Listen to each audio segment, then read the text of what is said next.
Astro பக்தி tax நேயர்களுக்கு அடியேன் உங்கள் சிவயோகி சிவசக்திமான் சுவாமிகள் வணக்கத்தை தெரிவித்துக் கொள்கிறேன். இந்த பதிவில் செப்டம்பர் மாத ராசி பலன்கள் அதுதான் சொல்ல போகிறோம். 12 ராசிகளுக்கு உண்டான செப்டம்பர் மாத ராசி பலன் சொல்லுவோம். அதுக்கு முன்னாடி பொது பலன்கள் சொல்லக்கூடிய வழக்கமாக நடைமுறையில் இருந்து வருது. அப்போ தான் எல்லாருக்குமே எல்லா விஷயமும் தெரிஞ்சுக்கிறதுக்கு விரும்புவீங்க. அந்த பொது பலன் சொல்லி முடிச்சுட்டு அதுக்கப்புறமா 12 ராசிகளுக்கு உண்டான செப்டம்பர் மாத பலன்களை சொல்ல போகிறேன். அதுக்கு முன்னாடி என்னோட குருநாதரை வணங்குகிறேன். ஓம் குருப்யோ நம நற்பவி நற்பவி நற்பவி ஓம் காஞ்சிவாசாய வித்மகே சாந்தரூபாய தீமகே தன்னோ சந்திரசேகர பிரச்சோதயாத். என்னோட ஆத்மத தெய்வம் மகாகாளி வணங்குகிறேன். ஓம் காளிகாசாய வித்மகே மசான வாசின்ன தீமகே தன்னோ அகோர பிரச்சோதயாத். செப்டம்பர் மாதம் நவக்கிரக நிலைகளை பார்க்கும் பொழுது ரிஷபத்தில் குரு இருக்கார், மிதுனத்தில் செவ்வாய் இருக்காங்க, கடகத்தில் சந்திரன், சிம்மத்தில் சூரியனும் புதனும் இருக்காங்க, கன்னியில் கேதுவும் சுக்கிரனும், கும்பத்தில் சனி வக்ரமாக இருக்கார், மீனத்தில் ராகு இருக்காங்க. இந்த வகையில் பார்க்கும் பொழுது செவ்வாய் மாறி இருக்கு. குருவுடன் சேர்ந்த செவ்வாய் மிதுன ராசிக்கு மாறி இருக்கு. அதே போல் சூரியனோட புதனும் கேதுவோட சுக்கிரனும் இணைஞ்சிருக்கு. இதை வைத்து பார்க்கும் பொழுது இந்த காலகட்டங்களிலே நல்லதும் நடக்கும், கெட்டதும் நடக்கும். இரண்டுமே சரிசமமாக இருக்கும். அப்படிப்பட்ட மாதமாக தான் இந்த செப்டம்பர் மாதம் விளங்க போகுது. பெரும்பாலும் செப்டம்பர் மாதத்தில் நிறைய இயற்கை சீற்றங்கள், அழிவுகள் எல்லாமே ஏற்பட்டிருக்கு. இது பின்னோக்கி பார்க்குறவங்களுக்கு கண்டிப்பாக தெரியும். அந்த வகையில் இப்போ பார்க்கும் பொழுது அந்த செவ்வாயாகப்பட்ட நெருப்புக்கோள், சூரியனும் நெருப்புக்கோள் தான் சொல்லுவாங்க, செவ்வாயும் நெருப்புக்கோள் தான் சொல்லுவாங்க. அந்த செவ்வாய் காற்று ராசி என்று சொல்லக்கூடிய மிதுன ராசியிலே இருக்கிறார். அப்படி பார்க்கும் பொழுது நெருப்புக்கு என்ன, காற்று இருந்தால் இன்னும் அதிகமாக நெருப்பு வீசப்படும். இப்போ நெருப்பு அணைஞ்சு போச்சுன்னா நெருப்பு அணைகிற மாதிரி என்ன பண்ணுறோம், நம்ம காற்று உண்டாக்கி அதை எரிய வைக்கிறோம். ஓமத்தில் பல வகை நெருப்பு நடக்கக்கூடிய விஷயங்கள்லாம் பார்த்துருப்போம். அடுப்பு பற்ற வைக்கும்போது அந்த காலத்தில் கரிய அடுப்பு தான் இருந்தது.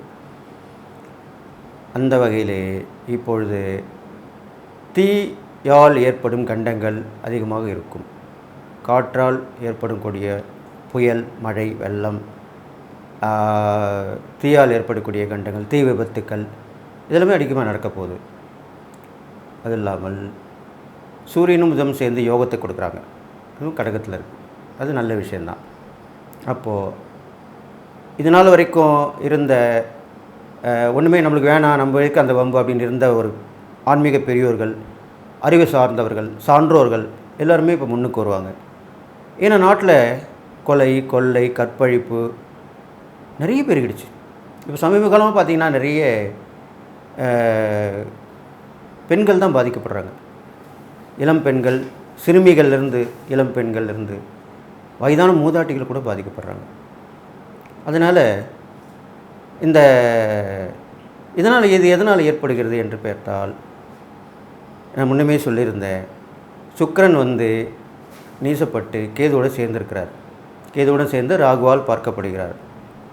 இது பாரி இருக்கும்பொழுது சுக்கிரனுடைய தன்மை தான் இந்த சம்மந்தப்பட்ட பெண்கள் சம்மந்தப்பட்ட விஷயங்கள், பெண்களுக்கு பாதிப்பு ஏற்படக்கூடிய விஷயங்கள் எல்லாமே அது கேது கூட இருக்கிறனால அது கெடுத்துக்கொண்டே தான் இருப்பார். அப்போது இந்த காலகட்டங்களிலே நிறைய கற்பழிப்புகள் ஏற்படும். பெண்கள் பாதிக்கப்படுவார்கள். பெண்களாலேயே நிறைய பிரச்சனைகள் வரும். களவு, பொருட்கள் இதனால் கூட பாதிப்பு இல்லாமல் பெண்கள் மாது சூது சொல்கிறோம் இல்லையா, அதில் அந்த மாது அப்படின்ற பெண் வகையிலேயே பிரச்சனைகள் கண்டிப்பாக வரும். இது உள்ளூர், வெளிநாடு எல்லா இடத்துலையுமே நடக்கும். வெளியூர், வெளிநாடு இது மாதிரி எல்லாமே நம்ம கேட்டுன்னு தான் இருக்க போகிறோம். இப்போ கேட்டு தான் இருக்கோம், இன்னும் அதிகமாக தான் ஆக போகுது. இந்த காலகட்டங்கள் அப்படி தான் இருக்க போகுது. அப்போது என்ன பண்ணணும், அறிவு சார்ந்த பெரியவர்கள் இதுக்கு வந்து ஒரு தீர்வு கொடுக்கணும், அரசாங்கம் தீர்வு கொடுக்கணும், நீதிமன்றம் இதுக்கு தாமாக முன்வந்து விசாரித்து தீர்ப்பு வழங்கணும், நல்ல தீர்ப்பு வழங்கணும், சட்ட திருத்தங்கள் கண்டிப்பாக வேண்டும். அப்பொழுதுதான் பாதிக்கப்படும் பெண்களுடைய இந்த அவலநிலை மாறும். இது பொதுவான கருத்தாக சொல்லப்பட்டிருக்கு. மக்கள் இப்படி தான் விரும்புகிறாங்க, எதிர்பார்க்குறாங்க. அதைத்தான் நான் சொல்லியிருக்கேன். அப்போது இது மாதிரி இந்த பொது பலனில் நடக்க போகுது. இது இல்லாமல் அந்த சனியாகப்பட்டவர் வற்றிருக்கிறனாலையும் அவருடைய விஷயம் அதிகமாக இருக்கிறனாலையும் காற்று சம்மந்தப்பட்டது, நீர் சம்மந்தப்பட்டது இதெல்லாமே கூட நிறைய வரத்துக்கு வாய்ப்பு. கடல் நீர் உள்வாங்கினாலும் என்ன, அந்த மாதிரி ஒரு சுனாமி, ஏற்கனவே சுனாமி வரும்போது இந்த மாதிரி தான் உள்வாங்குச்சு. நிலநடுக்கம், சுனாமி போன்ற ஆபத்துகள் ஏற்படக்கூடிய அமைப்பாக தான் இந்த மாதிரி இருக்க போகிறது. நிலச்சரிவுகள் மீண்டும் ஏற்பட போகும். வெள்ளம் வந்துட்டால் நிலச்சரிவு ஏற்படும். ஆகக்கூடிய இயற்கை சீற்றங்கள், அழிவுகள் ஏற்பட போகிறது. எதுக்கு நம்ம தயார்படுத்திக்கணும், முன்னெச்சரிக்கையாக இருக்கணும். அது இல்லாமல் எல்லோட ஒற்றுமையாக இருக்கணும். ஒருத்தர் விமர்சனம் செய்யக்கூடாது. நல்லது மட்டும் செயல்படுத்தணும், நல்லவங்களோட பழகணும். தீய நட்பு கண்டிப்பாக கேடை விளைவிக்கும். நம்ம தீய நட்போடு இருந்தோம்னா அவங்க மாட்டிக்கும் போது நம்மளும் தான் மாட்டிப்போம். அங்கே விசாரணையில் வரும்போது அவரோட யார் இருந்தாங்கலாம் பார்ப்பாங்க. பார்த்தா இப்போ நீங்கள் ஒன்றுமே பண்ணியிருக்க மாட்டீங்க, இருந்தாலும் நீங்களும் அந்த வம்பிலை மாட்டிக்கொண்டு சிறை செல்ல நேரிடும். அதனால் தீய நட்பை அறவே விளக்குவது நல்லது அப்படின்னு சொல்லிட்டு, இதனால் ஏற்படக்கூடிய பாதிப்புகளுக்கு அம்மன் வழிபாடு ரொம்ப சிறந்ததாக சொல்லப்பட்டிருக்கு. உக்கிரமான தெய்வங்கள் அம்மன் வழிபாடு, அங்காள பரமேஸ்வரி, வாராகி அம்மன், காளி. பெரும்பாலும் காளி வழிபடுறது ரொம்ப விசேஷம். இந்த நாளில் காளியை வழிபட்டால் எல்லோரும் மக்கள் ஒன்று சேர்ந்து காளிக்கு வழிபாடு நடத்தி அந்த காளிக்கு தேவையான விரத முறைகள், நடைமுறைகள், காளிக்கு தேவையான நெய்வேத்தியம் செய்து அவளுக்கு கொண்டாடி மகிழ்ந்தால் இந்த பிரச்சனையிலிருந்து வெளியே வரலாம். அப்போது பெண்களுடைய கை ஓங்கி வரும், ஆண்களுடைய இது மட்டுப்படும். காளி ஒருத்தியால் மட்டும்தான் முடியும். இது நான் காளி உபாசகர்களால் சொல்ல முடியும். அப்பேற்பட்ட சிவனையே தன்னுடைய காலில் போட்டு மிதித்து தன்னுடைய கோபத்தை நிலைநாட்டியவள் காளி. அப்போது இப்போ ஏற்பட்டிருந்த பிரச்சனைக்கு காளிதை வழிபாடு ரொம்ப உகந்துன்னு சொல்லி இந்த பொது பலன்களை இத்துடன் நிறைவு செய்து அடுத்ததாக 12 ராசிகளுடைய பலனை இப்போ பார்க்க போகிறோம். அன்பு நேயர்களே, 12 ராசிகளுக்கு உண்டான செப்டம்பர் மாத ராசிகள் தான் சொல்கிறோம். அந்த வகையில் இப்போது தனுசு ராசிக்காரன் சொல்லுவோம். தனுசு ராசி நேயர்கள் பார்க்கும்பொழுது கொஞ்சம் தாமதமான தடைகளான விஷயங்கள் தான் வரப்போகுது. ஒரு விஷயத்தை ஈடுபட்டிருப்பீங்க, கொஞ்சம் காலதாமதம் ஆகும், உடனே முடிவு வராது. அதனால் சோர்ந்து போகக்கூடாது. நம்மளுக்குள்ள நேரம் அப்படி இருக்குது அப்படின்னு நினச்சிட்டு சரி நம்ம தொடர்ந்து முயற்சி செய்யலாம் அப்படின்னு தான் பண்ணுவீங்க. அதுக்கப்புறம் பார்த்திங்கனாக்கா உங்களுக்கு தைரியம் வந்துடும், துணிச்சல் வந்துடும். ஆனால் தன்னம்பிக்கைன்னு தான் கொஞ்சம் யோசிப்பீங்க. செஞ்சால் நம்மளுக்கு கண்டிப்பாக நல்லது நடக்குமா, செய்யணும்னு தோணுது, ஆனால் செஞ்சால் நல்லது நடக்குமான்னு யோசிப்பீங்க. அப்போ தான் நீங்கள் வணங்குற தெய்வத்து மேலே உங்களை ஈடுபாடு வச்சு தெய்வத்து மேலே பாரத்தை போட்டு கண்டிப்பாக நீங்கள் ஆரம்பித்தீர்களானால் கண்டிப்பாக வெற்றி வரும். இப்போ அப்படி தான் இருக்குது. உங்களோட சுயமுயற்சியால் வெற்றி பெறக்கூடிய அமைப்பாக இப்போ உள்ள காலகட்டங்கள் இருக்குது. கண்டிப்பாக நீங்கள் தைரியமாக இணைந்து அதில் வெற்றி பெறலாம். குடும்பத்தில் எல்லோருடைய அன்பாக ஆதரவாக இருப்பாங்க, எல்லாம் நேசிப்பீங்க. அதிகமாக வெளியூர் பயணங்கள்லாம் போயிட்டு வருவீங்க. இது மாதிரிலாம் நடக்க போகுது உங்களுக்கு. அது இல்லாமல் குருவுடைய பயிற்சி கொஞ்சம் சரியில்லாமல் இருக்கிறனால சில கடன்கள் கட்டுக்கடங்கி தான் இருக்கும். பெருசாக ஒன்றும் ஆகாது. இருந்தாலும் ஒரு கடன் வாங்கி இன்னொரு கடன் அடைப்பீங்க. ஒரு சொத்து வாங்குறீங்க, ஒரு வீடு வாங்குறீங்க, ஒரு வண்டி வாங்குறீங்க, எல்லாமே ஒரு லோனில் வாங்கி தான் பண்ணுவீங்க. இப்போ உள்ள காலகட்டம் அப்படி தான். அது கிடச்சிடும் உங்களுக்கு. அந்த அமைப்பு தான் இப்போ இருக்குது. அப்போது கேட்ட இடத்துல உதவிகள் அடிக்கும். அது கடனாக கூட இருக்கலாம், அது பணமாக இருக்கலாம், பொருளாக இருக்கலாம், எப்படி வேணாலும் இருக்கலாம். கண்டிப்பாக கிடச்சிரும். அதை வாங்கி நீங்கள் உங்கள் பிரச்சனையை தீர்த்துப்பீங்க. அது நாளடைவில் கொஞ்சம் கொஞ்சமாக சரி பண்ணிக்கலாம் அப்படின்னு சொல்லி தைரியமாக இறங்கிடுவீங்க. ஒன்றும் தப்பு கிடையாது. அப்போ கண்டிப்பாக அப்படி தான் நடக்க போகுது. உடல்நிலையில் கொஞ்சம் கவனமாக பார்த்துக்கணும். வழக்குகள் பிரச்சனைகள் வரும். அதெல்லாம் உங்கள் வெல்விஷர்னு இருப்பாங்களே, ஒவ்வொரு குடும்பத்துலையுமே ஃபேமிலியில் இருப்பாங்க, உங்கள் மேலே அக்கறை உள்ளவங்க, அவ்வளோதான் வெல்விஷர்னு சொல்லுவாங்க. அது நெருங்கிய நட்பாக இருக்கலாம், உறவாக இருக்கலாம். அவங்களோட நீங்கள் விஷயம் வச்சு உங்கள் விஷயத்தெலாம் சொல்லி அவங்ககிட்ட ஒப்படைச்சிங்கன்னா அவங்க கண்டிப்பாக பார்த்து உங்களை நல்லது பண்ணி கொடுப்பாங்க. கண்டிப்பாக உங்கள் பிரச்சனை கண்டிப்பாக தீர்க்கப்படும், நல்லது தான் நடக்கும். இது இல்லாமல் மனைவியோட சில விஷயங்களில் பிரச்சனை வந்து போகும். அது டைமிங் தான், தற்காலிகமாக தான் இருக்கும். ஒரு பிரச்சனை வரும், சண்டை வரும், கொஞ்ச நாள் பேசாமல் இருப்பீங்க, அப்புறம் சரியாயிடும். இது நாளடைவில் மறைஞ்சிடும், தெரிஞ்சிடும் அவங்களுக்கு யாரால் தப்பு, என்ன சமாதானம். அது மாதிரி இதே தான் நட்பு வட்டாரத்திலும் சரி, உறவுலையும் சரி. அது மாதிரி சிறு சிறு பிரச்சனைகள் தன்னுடைய பேச்சாலேயோ தன்னுடைய நடவடிக்கையாலோ கூட நடக்கும். எப்பயுமே ஒரு பேச்சாலையும் நடவடிக்கையாலையும் தான் மற்றவங்களை தப்பாக நம்ம நினைக்கிறோம். ஆனால் அதுக்கப்புறம் ஆராய்ச்சி பண்ணி பார்க்கும்போது நல்ல நேரம் வரும்போது அவங்க செஞ்சது தப்பு இல்லை, நல்லது தான் அப்படின்னு தான் நம்மளுக்கு கண்ணுக்கு தெரிய வரும். அப்போ கண்டிப்பாக நம்ம அவங்கள மன்னிச்சிருவோம், திருப்பி நம்ம சேர்த்துப்போம். இதுதான் வழி வழியாக வரக்கூடிய விஷயமாக சொல்லப்பட்டிருக்கு. இது மாதிரிலாம் நடக்க போகுது. அதை நீங்கள் பார்த்து கண்டிப்பாக நடந்துக்கணும். இது இல்லாமல் உங்களுக்கு தந்தை வழி உறவு பலப்படும். அவங்க தந்தை வழினா பெரியப்பா, சித்தப்பா இப்படிலாம் இருப்பாங்க. அத்தை, தந்தையோடு பிறந்தவங்க, அவங்க மூலியமாக உதவி கிடைக்கும். அவங்க உங்களுக்கு உதவி செய்வாங்க. ஒரு வீடு வாங்காமல் இருப்பீங்க, அது வீடு வாங்கி கொடுப்பாங்க. வண்டி வாங்காமல் அது வாங்கி கொடுப்பாங்க. முக்கியமான ஒரு இடம் வாங்கி போடணும், அதுக்கு வழி பண்ணுவாங்க. இது மாதிரி முக்கியமான விஷயத்தெலாம் உதவி பண்ணுவாங்க. இது மாதிரிலாம் நடக்கும். அது இல்லாமல் ஆன்மீக சுற்றுலாவும் போயிட்டு வருவீங்க, அதெல்லாம் அடிக்கடி கொஞ்சம் நடக்கும். போக முடியாத இடத்துக்குலாம் போயிட்டு வந்துடுவீங்க. இப்போது அது மாதிரி அமையும், அது மாதிரி போயிட்டு வருவீங்க. இது மாதிரிலாம் நடக்க போகுது. அடுத்தது பார்த்திங்கன்னா வேலை விஷயத்தில் தான் கொஞ்சம் பிரச்சனையாக இருக்குது. அப்போ நீங்கள் வேலை செய்கிற இடத்துல நீங்கள் உங்கள் வேலை உண்டு, நீங்கள் உண்டு இருக்கணும். அவங்க கூட வேலை செய்கிறவங்க அவங்ககிட்டலாம் அதிகமாக பேச்சு வச்சக்கூடாது. அவங்கள பற்றி நீங்கள் தவறாகவும் சொல்லக்கூடாது. அவங்க தவறாக நடந்தால் கூட இது மாதிரிலாம் பண்ணால் நல்லா, இது மாதிரி பண்ணக்கூடாது, சொல்ல வேண்டிய சொல்லிட்டேன் அப்படி தான் சொல்லி விட்டுறணும். நீங்கள் அதிகாரமாக சொன்னாலோ இல்லை அவங்கள பற்றி நீங்கள் மேலிடத்தில் சொன்னாலோ உங்களுக்கு பிரச்சனை அதிகமாக வந்துடும். உடனே உங்களை வேலை விட்டு எடுக்க பார்ப்பாங்க, உங்களுக்கு பிரச்சனை உண்டு பண்ண பார்ப்பாங்க. இதெல்லாமே நடக்கும். இது தொழில் பண்ணுற இடத்துலையும் சரி, வியாபாரம் பண்ணுற இடத்துல சரி, எல்லாத்துலேயுமே வரக்கூடிய அமைப்பாக தான் இருக்குது. அப்போ நீங்கள் கவனமாக இருந்து பார்க்கணும். போட்டி பந்தயெலாம் கலந்துக்கூடாது. இப்போ கொஞ்சம் போட்டோம் நேரம், அப்புறம் வரும் நல்ல நேரம் வரும்போது நம்ம கலந்துக்கலாம் அப்படின்னு நீங்கள் சைலண்டாக இருக்கணும். உங்களுடைய குறிக்கோள் எப்பவுமே தனுசு ராசிக்காரங்க ஒரே குறிக்கோளோட வாழக்கூடியவங்க தான். அந்த குறிக்கோள்லேருந்து நீங்கள் பயணித்தனாலே போதும், உங்கள் வாழ்க்கை நல்லபடியாக தான் இருக்க போகுது. உங்களுடைய குடும்பம், உங்களுடைய உறவுகள், உங்கள் நட்புகள் இப்படி நீங்கள் போயிட்டு பண்ணிட்டு வரலாம். மற்ற விஷயங்களை முன்பின் அறிமுகம் இல்லாதவங்க புதுசாக ஒரு விஷயத்தை ஆரம்பிக்கிறது எல்லாமே கொஞ்சம் கவனமாக இருந்து பார்த்து நடந்துக்கிறது நல்லது சொல்லும். யாருக்கும் ஜாமீன் கொடுக்காமல் இருக்கிறது, சப்போர்ட் பண்ணாமல் இருக்குது, சாட்சி சொல்கிறதுக்கு யாராவது கூப்பிட்டாங்கன்னா போகாமல் இருக்கிறது, இது மாதிரிலாம் பண்ணிட்டு வரணும். இது மாதிரிலாம் பண்ணிட்டு வந்தீங்கன்னா கண்டிப்பாக இப்போ உள்ள காலகட்டங்கள் உங்களுக்கு நல்ல விஷயந்தான் செய்யும், கெட்ட விஷயங்கள் மறைஞ்சு போயிடும். இது கவனமாக இருக்கணும். இறை வழிபாடுன்னு பார்க்கும்போது உங்களுக்கு ஆஞ்சநேயர் வழிபாடு ரொம்ப பண்ணுற விசேஷமாக சொல்லப்படுது. ஆஞ்சநேயர், ராமர், லக்ஷ்மணர், சீதா, ஆஞ்சநேயர் இவங்கெல்லாம் சேர்ந்த மாதிரி உள்ள தெய்வ மூர்த்தங்களை வழிபடுறது, அவங்க படம் வீட்டில் இருந்தால் வச்சு வழிபடுறது, இது மாதிரிலாம் பண்ணிட்டு வரணும். சுத்தபத்தமாக இருக்கணும். துளசி தீர்த்தம் வச்சு வீட்டில் வச்சு குடிச்சிட்டு வரலாம். இல்லைனா கோவிலில் கொண்டு போய் கோவிலில் துளசி தீர்த்தம் வாங்கி குடிச்சிட்டு வரலாம். இது மாதிரிலாம் பண்ணிங்கனாலே பெரும்பாலும் அந்த துளசி தீர்த்தம் குடிக்கிறவங்களுக்கு கெட்ட பழக்கம் தான் கூட மறைஞ்சிரும், நல்ல பழக்கம் தான் வரும்.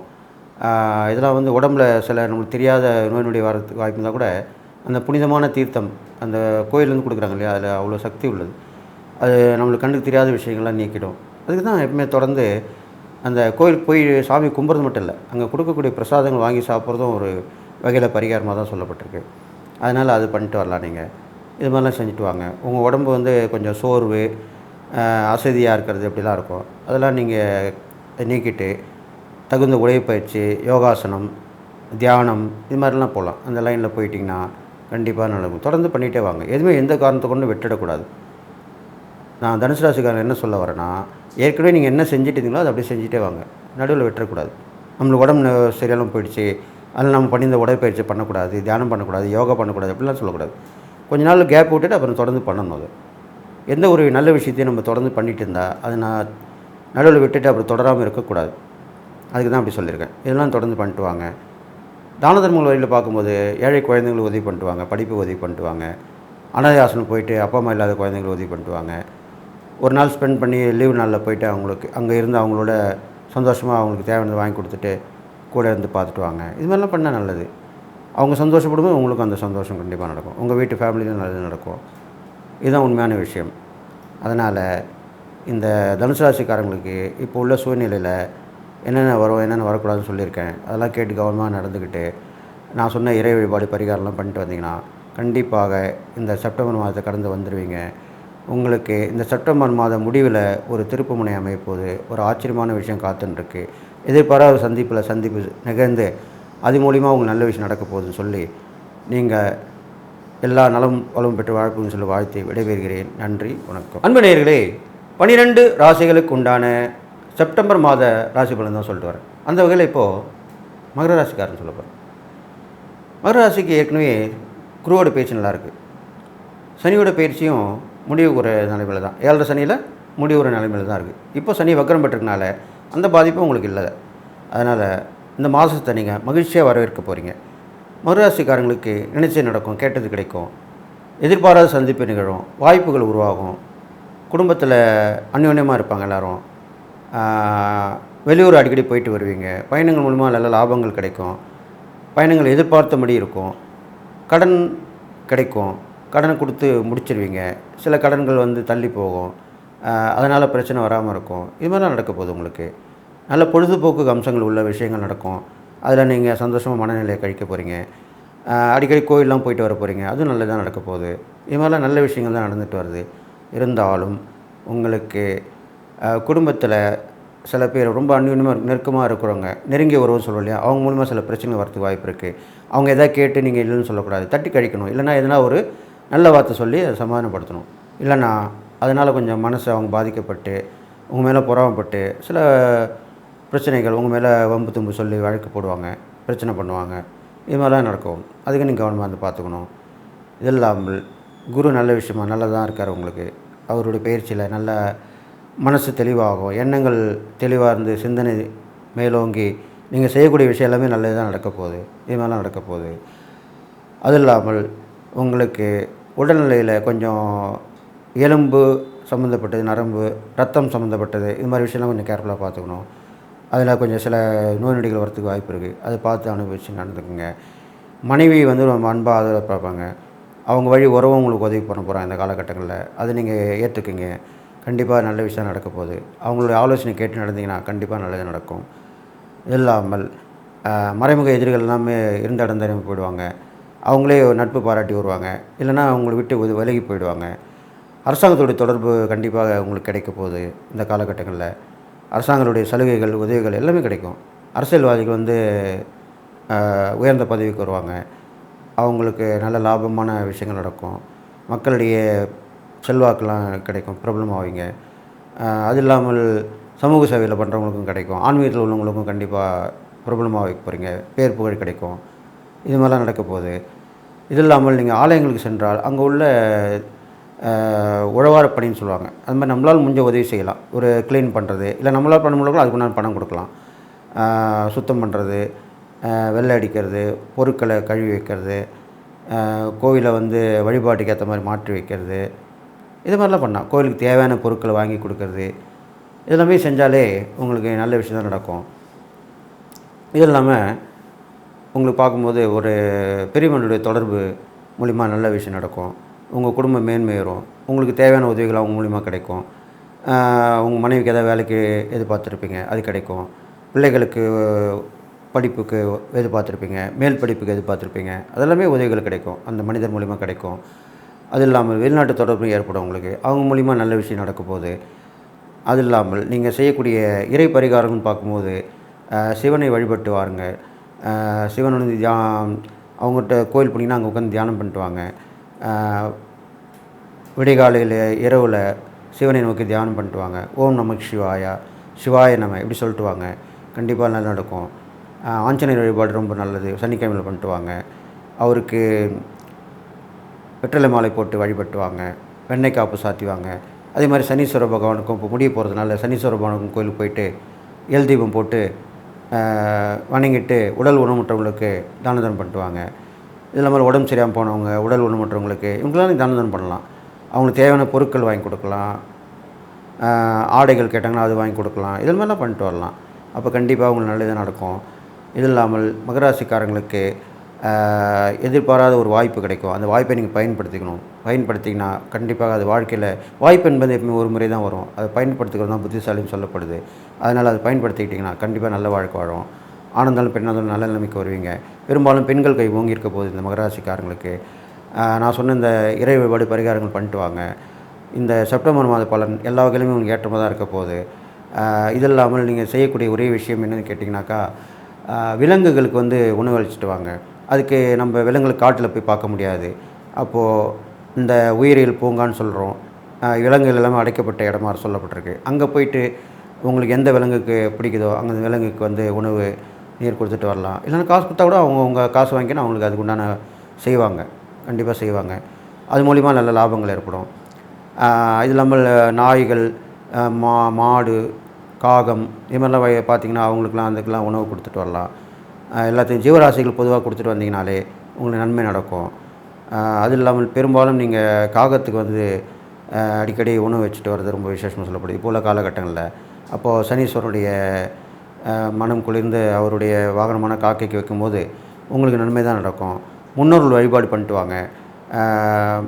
அவங்கள திதி கொடுத்துருவாங்க. இல்லைனாக்கா அமாவாசையில் கொடுத்துட்டு வரலாம். அந்த புண்ணிய ஸ்தலத்துக்கெல்லாம் போய் அவங்களுக்கு வழிபாடு செஞ்சுட்டு பண்ணிட்டு வந்தால் இன்னும் பெரிய விஷயம் நடக்க போகுது உங்களுக்கு.